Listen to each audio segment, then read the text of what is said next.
uniforms.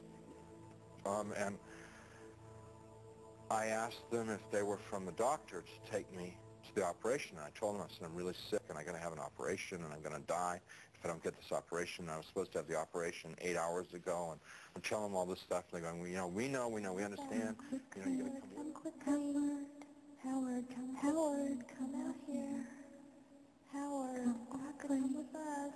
Howard, we've been waiting for you. Waiting. I left the room, which was real, clear, bright, and went into the hallway, which was dank and hazy, and followed these people. We had a very long journey.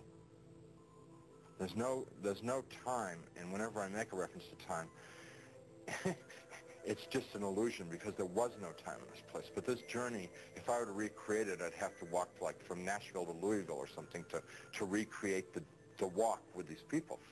And as we walked, they stayed around me and kept moving me on, and it kept getting darker and darker.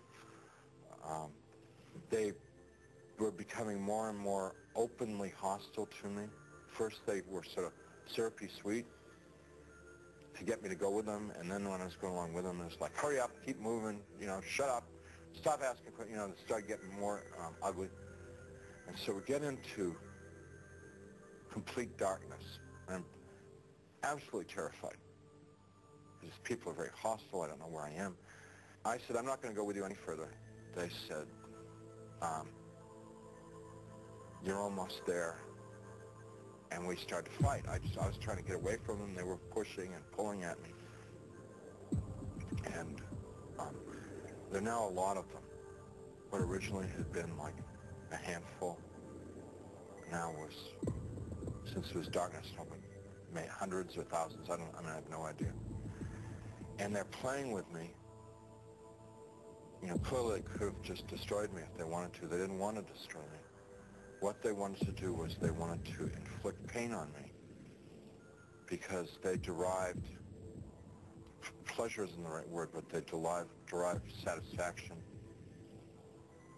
out of the pain that I experienced.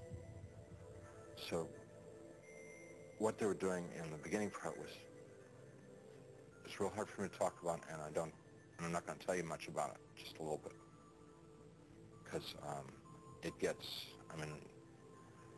just gets too ugly. But initially they were like tearing and biting,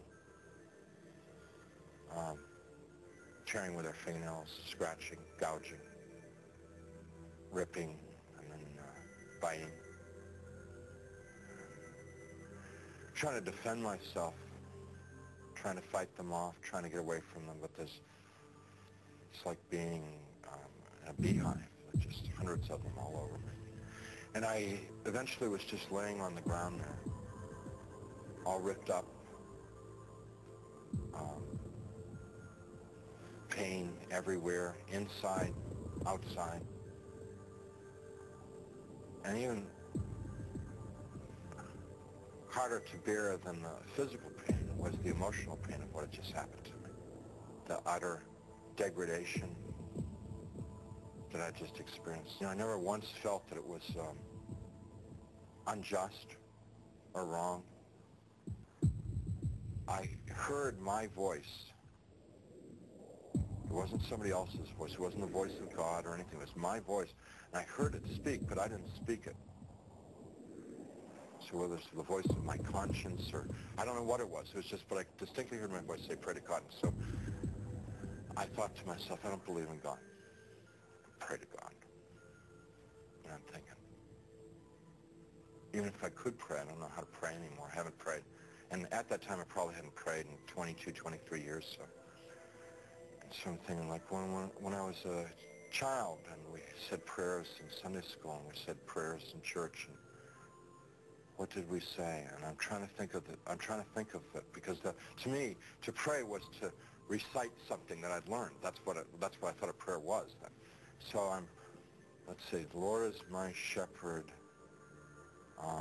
Give us this day our daily bread. My country, 'tis of thee. No, that's not a prayer, that's wrong. Let's see, yea, though I walk through the valley of the shadow of death, fourscore and 7 years ago, our forefathers. I'm getting all of them mixed up. I can't remember how to pray. And then the people who were around me, every time I'd mention God, these people who had attacked me and beaten me, every time I mentioned God, it was as if mentioning God was throwing boiling water on them. They would shriek, they would scream, they would yell, and in worse profanity than anything I've ever heard in this world.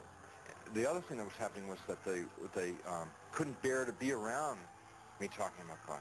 It was so painful for them to hear about God that they kept backing away. And so I had a sense that I could push them away by talking about God. And so I'm trying to remember prayers, and I'm getting all confused and mixed up, and it was just all crazy, and I'm lying there, and eventually I realized that they're gone, and I'm alone. Now, I was alone there for an eternity, and what I mean by that was absolutely no sense of time. But I thought about my life, thought about what I'd done and what I hadn't done. I thought about the situation I was in, and the conclusion that I came to was that I had lived my adult life. I had lived a selfish life. My only God in my adult life was myself. I realized